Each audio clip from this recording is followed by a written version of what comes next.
সারা দেশে চলমান উপজেলা পরিষদ নির্বাচনের প্রথম ধাপের ১৩৯টি উপজেলায় ৩৬.১% হারে ভোট পড়েছে বলে জানিয়েছেন নির্বাচন কমিশনার মোহাম্মদ আলমগীর।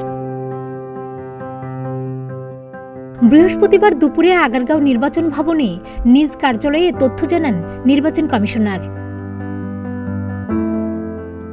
মোহাম্মদ আলমগীর জানান, যেসব উপজেলায় ইভিএমের মাধ্যমে ভোট গ্রহণ অনুষ্ঠিত হয়েছে সেখানে ভোট পড়ার হার ৩১.৩১% এবং ব্যালট পেপারের মাধ্যমে যেসব উপজেলায় ভোট গ্রহণ অনুষ্ঠিত হয়েছে সেখানে গড়ে ভোট পড়েছে ৩৭.২২%। সবচেয়ে বেশি ভোট পড়েছে জয়পুরহাটের খেতলাল উপজেলায়, সেখানে ৭৩.১৬% ভোট পড়েছে। আর সবচেয়ে কম ১৭% ভোট পড়েছে চট্টগ্রামের মিরসরাই উপজেলায়। এদিকে প্রথম ধাপের নির্বাচনে ১৩৯টি উপজেলার মধ্যে একটিতে ভোটের ফল স্থগিত রাখা হয়েছে। বাকি ১৩৮টির মধ্যে চেয়ারম্যান, ভাইস চেয়ারম্যান এবং মহিলা ভাইস চেয়ারম্যান পদে আওয়ামী লীগ নেতাদের জয় জয়কার। অধিকাংশ ক্ষেত্রে জয়ী এবং নিকটতম প্রতিদ্বন্দ্বী উভয়ই আওয়ামী লীগ নেতা। স্বতন্ত্র হিসেবে দাঁড়ানো প্রার্থীদের মধ্যে জয়ী হয়েছেন ১৯ জন।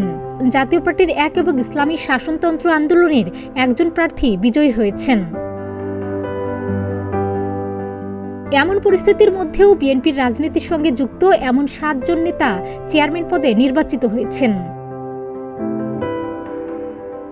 বান্দরবান সদর, শেরপুরের ঝিনাইগাতি, চাঁপাইনবাবগঞ্জের গোমস্তাপুর ও ভোলাহাট, ময়মনসিংহের হালুয়াঘাট, গাজীপুর সদর এবং সিলেটের বিশ্বনাথ উপজেলায় বিজয়ী হয়েছেন বিএনপির ৭ বহিষ্কৃত নেতা।